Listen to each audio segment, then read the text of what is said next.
Spoilers may be about the place.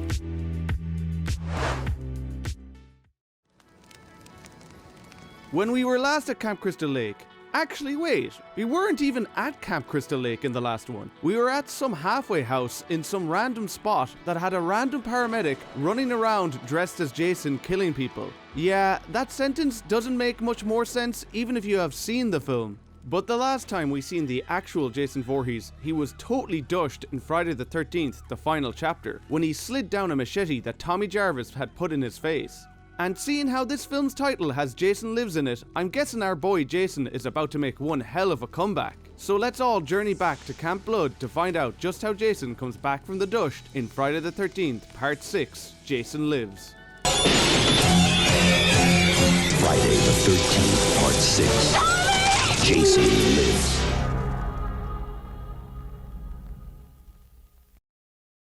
Our movie film begins with crazy Tommy Jarvis, now played by a completely different lad called Tom Matthews, heading off to check if Jason is actually dushed or not. And he's bringing this other lad, Alan, along with him. Tommy thinks if he can destroy Jason's body that he will stop seeing him about the place like he did in Part 5. God, I wish I could forget about Part 5. Kind of like how this film does. As remember the ending of Part 5 had Tommy sneaking up behind Pam about to kill her? Well, this film never mentions what happens there. Anyway, Tommy and Alan decide to dig up Jason's grave. This is oddly like that dream sequence Tommy had in Part 5, and he clearly didn't learn a fucking thing from that. As he just opens Jason's coffin, and Jesus Christ, Jason is not looking well these days at all. Tommy can't stand the sight of this lad's burst face, so he stabs the ever-loving shite out of his corpse. He even throws in his mask for him. Yeah, fuck you, Jason. Well, Tommy is about to regret telling Jason to fuck off as a feckin' lightning bolt brings Jason back to life like Frankenstein's monster. And this lad crawls out of his grave ready to start killing fiends all over again. So Tommy tries to dusht him again by pouring petrol all over him and lighting him on fire. But the rain puts a stop to that plan. And Jason just stares at Tommy like a big fucking dope. He's probably trying to figure out how in the name of Christ he knows Tommy. This does give Alan time to run up and whack Jason over the head with a feckin' shovel. But then he just gets his heart ripped out. Hashtag dusht. Seeing this happen, Tommy says fuck this and drives off while Jason puts his face on. And now we get the daftest opening title sequence in horror history. Yeah, this film knows it's stupid, and it's all the better for it. Tommy has gone to the local sheriff's station to tell them that Jason is back up and about the place, but they won't listen to him at all. And when he tries to grab a gun, they really think he's as mad as a bag of spiders, and lock him up. Also, we learn that they changed the name of the town from Crystal Lake to Forest Green to try to distance themselves from all this Jason crack. Meanwhile, this random couple comes across Jason in the woods, and this one is pretty smart about it. Darren, we better turn around. Why? Because I've seen enough horror movies to know any weirdo wearing a mask is never friendly. They try to back up away from him, but the car gets bloody stuck. So they decide to try to scare Jason, but Jason says, fuck your car. The lad decides to be a badass and grabs a gun and tries to kill Jason. But bullets do fuck all to this lad, and he ends up dushed. Jason even wrecks the feckin' car. And then kills the Bureau too. The next day in the station, the sheriff's daughter, Megan, and her friends show up, asking him to look for the two who Jason killed, as those were the new head counselors for the camp they are all working at. Here we meet Court, Paula, and Sissy, along with Megan, who clearly wants a spot of Tommy, as she's given him the sexy eyes. And the sheriff doesn't like that at all, so he decides he's going to take Tommy to the county line and tell him to feck off. Meanwhile, back at the graveyard, this daft caretaker starts to fill in Jason's grave. Over at the camp, the teens are trying to decide if Jason really could be back about the place or not, and Megan gives a spooky recap of Jason's backstory. But something much more terrifying and disastrous shows up at the camp. A feckin' bus full of kids. Meanwhile, a bunch of random business people are having a great old time playing a spot of paintball in the woods. And one of them is even swinging a machete around. And Jason loves a good machete, so he says he'll be having that. Man, this film is daft. And then he puts that machete to good use. 3 in a fucking row. He's some man for one man, is Jason. And he's off to dusht this other lad too. There'll be no stopping him. Tommy is being escorted out of town by the sheriff, but he makes a beeline for the graveyard. But poor Tommy boy didn't know that that weird lad from earlier has covered up Jason's grave again. So the sheriff drags Tommy away again as he's shouting and raving at the caretaker to dig up the feckin' grave again. But that lad is too sauced up to do anything but down a spot of drink. The sheriff gets Tommy to the county line and tells him to never come back, and if he does, he'll take his feckin' balls and make earrings out of them. A bit extreme if you ask me, but then his daughter does have the hots for Tommy boy. That night, the sauced up graveyard lad is absolutely steamboats out in the middle of the woods, and the fucker tries to litter, but he doesn't know that Jason is trying to win the Tidy Towns competition, and he takes it very seriously, so he makes this feckin' litter bug, #dusht. This random couple who are just in the wrong place at the wrong time also end up dusted. Sissy and Paula are playing cards in one of the cabins, and Sissy here is taking the piss, making up her own Camp Blood card game. But one of the kids in the cabin screams out. This one little girl called Nancy is scared shitless from a nightmare she had. Really? A girl called Nancy and she's afraid of a nightmare she had. What a subtle reference to A Nightmare on Elm Street there, guys. And Freddy isn't even about the place in this film, as it's a Friday film. She shouldn't be scared of her nightmares. She should be scared of what's possibly out and about the place outside. Jason could be out there. But the girls do manage to calm Nancy down and tell her that she doesn't need to worry, as the two of them are there for her. Well, we all know that's them dushed for sure. Meanwhile, Court is over in this RV having a spot of riding with this Nikki girl. You gotta keep it up to the end of the song. How much longer? It's only 10 more minutes. So you know well Jason's sexy time senses start to tingle. And remember, this lad is an unreal electrician, so he cuts the power to the RV. Wait, is that how those things work? Like a big fucking telly? Anyway, Nikki sends Court out to go plug the thing back in like it's a damn laptop that's lost its charge. But he finds out that the thing was ripped apart, so they decide to be smart and get the hell out of there. They do take the piss out of the whole car won't start thing, which is great. No way. This isn't happening. You're right. It isn't. Are you gonna drive or not? Woo! Out of here! Court nearly feckin' kills poor Nikki with his driving though. And instead of slowing down, Court decides to start blasting music, which means he can't hear anything when Jason decides he wants to kill Nikki in the bathroom. Which he does by shoving her face right into this feckin' mirror, while Court the dope still doesn't hear any of this. Hey, Nikki, what are you doing back there? Taking a dump? What the hell, who makes noises like that while taking a shit? Jason sneaks up on him and kills him too. But he forgot Court was driving the feckin' RV, so the damn thing flips.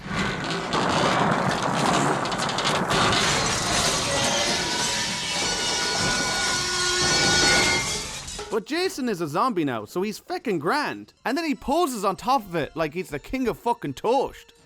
Back at the police station, Megan is getting thick with her dad over the fact that he hasn't found her friends, and also wonders where Tommy is. He gets a call saying someone is copying Jason by killing people about the place. Sure, that was the plot of part 5, lads. This is a completely different movie film. The sheriff heads off, leaving Megan alone, but then Tommy calls the station, and Megan answers. She warns him that her owlad is after him, but he's trying to warn her about Jason. She seems to fancy the arse off Tommy though, and decides they need to team up, so she heads off to get him.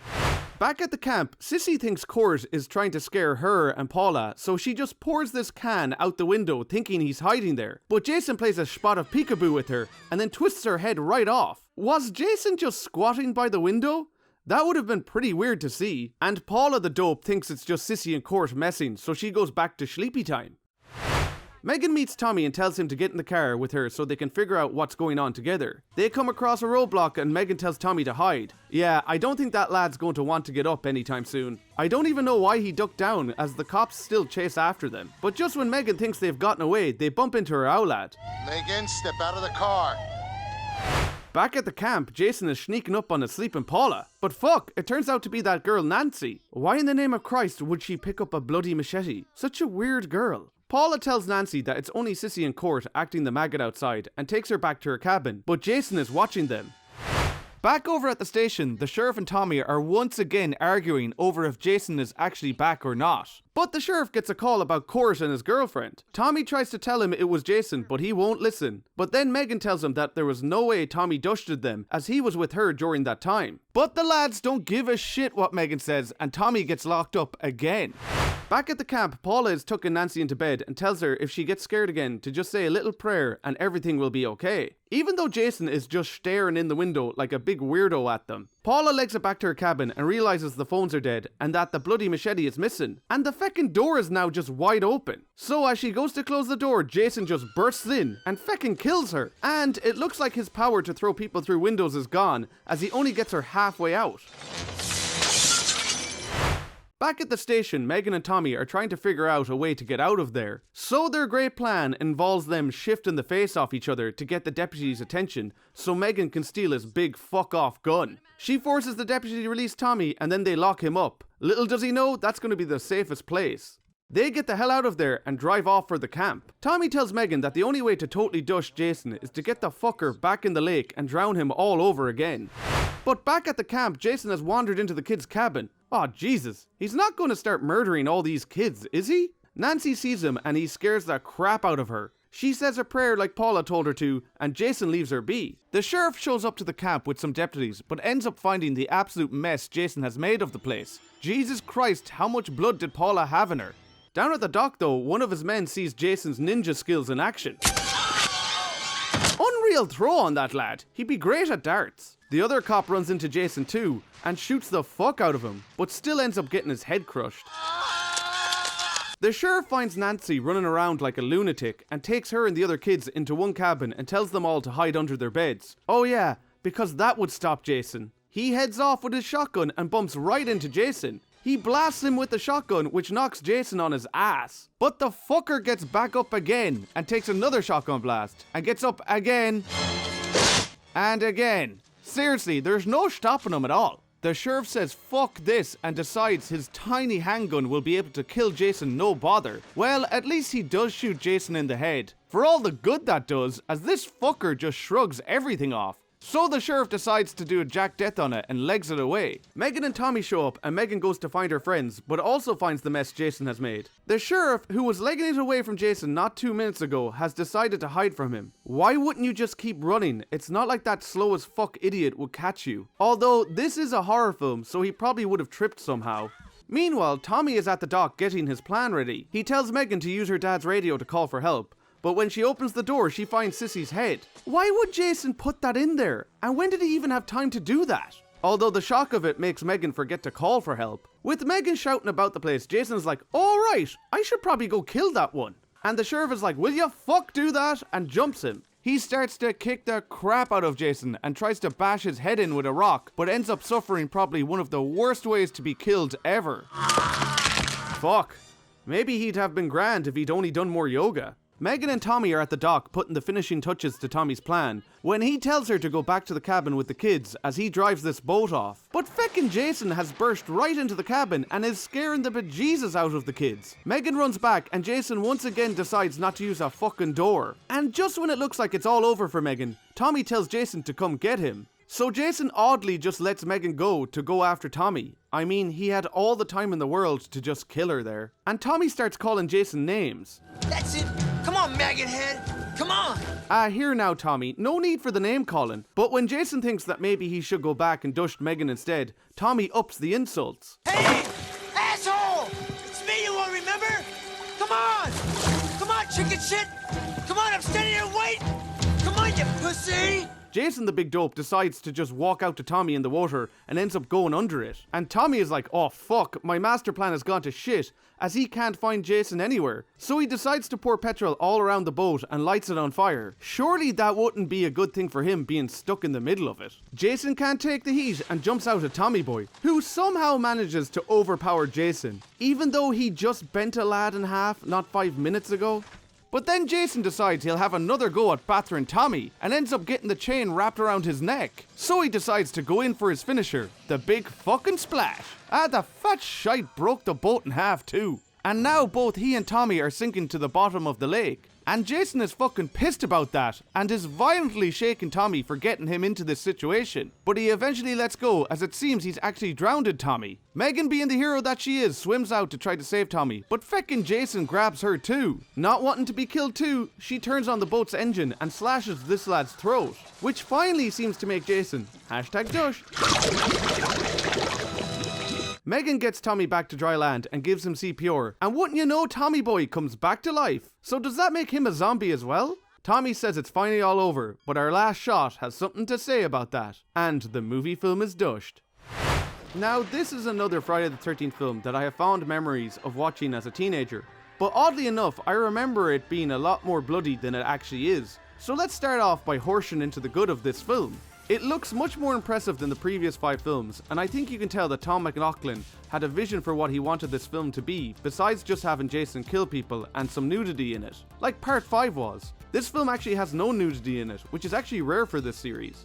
Right from the start with the resurrection scene playing homage to Frankenstein, you know that it's going to have some fun with this entry, and it's totally reinforced with that daft James Bond parody opening. McLoughlin gives the film a sense of fun that was seriously needed after part 5. These films are just pure B movies but seem to take themselves a bit too seriously at times, so it's nice to see someone having some fun with it. Even the way the film is shot allows it to stand out against the others. It just seems to have a much more cinematic vibe to it. I love the fact that they bring Jason back as basically an undead, unstoppable killing machine, as I'm pretty sure this and part 7 were the first Friday films I'd ever seen, so this is how I always think of Jason. It just allows the whole slow-moving killer thing to make more sense, and you can have him do all sorts of mad stuff like being in the RV that flips, or getting shot again and again with a shotgun and have it make sense. I also enjoy the characters in this. Tom Matthews is good as Tommy Jarvis, and Jennifer Cook is a standout as Megan. Even the rest of her friends are entertaining characters and have some good moments, and I like how her father actually plays a big role in this film. It's interesting to see a cop be active in one of these and last longer than 5 minutes. It's a huge improvement over the last film, but doesn't quite match the characters in final chapter. Nothing will ever beat Jimmy's dance. Having kids in a film all about a kid's summer camp is also a first for the series. The only other one that had a kid in it was part 4. It's interesting to have them here and Jason interacting with them.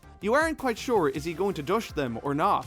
So it adds a layer of dread to the film, and does provide some comedic bits like with the 2 kids saying they were basically fucked. Now, I'll talk about the kills again a bit in the negatives, but I do have to say there are some interesting kills in this, like the punch through the chest at the start. And the metal face one is a bit of crack, but the sheriff being bent over in half has to be one of the most brutal deaths Jason has ever done to anyone. The soundtrack to this film is also great, with a fucking banger from Alice Cooper with The Man Behind the Mask. It does distract a little bit at times, especially during the chase scene, but it allows the film to stand out amongst the other films. Now, let's move on to the negatives for this film, as it isn't perfect. I'm not a huge fan of the odd carpenter look Jason seems to have in this film. It looks fine, and the tool belt does allow him to have more weapons to kill people with, but that and the gloves do cause it to stand out more compared to the other films. And speaking of our big bad Jason, as I said, some of the kills are great in it, but Jesus, nearly all of them are watered down. So many of them are cutaway kills that only shows the aftermath of what happens. It's a shame as this was butchered by the ratings board. They could have had more standout kills in this one. The plot here isn't anything too new from the series, as it's basically that Jason is back about the place, killing new campers. But this time Tommy is trying to stop him, but becomes the boy who cried Jason. Again, I can't knock it too hard for that, as after the shit show that was part 5, this very much was a film trying to right the ship again, and get the series back on track, and I think it does do a good job with that. While I said it's nice that this film is having some fun, it can be a bit silly at times, like with the paintball lads. It just seems like a very random scene, but it doesn't take too much away from it, and for the most part, the comedy in the film works. Friday the 13th Part 6, Jason Lives, is probably the funniest entry in the franchise, and for sure probably one of the most stylistic and well directed of the entire series. It has interesting characters, a fun Jason, and an unreal soundtrack. It is a shame that its kills were totally neutered by the ratings board, but this is still a Friday film that you should definitely check out. I give Friday the 13th Part 6, Jason Lives, 3.5 out of 5 Horshes. So what do you think of Jason Lives? Are you a fan of Zombie Jason, or do you prefer the more old school one? Let me know down in the comments below, and I'll see you next time when we horsh into another movie film.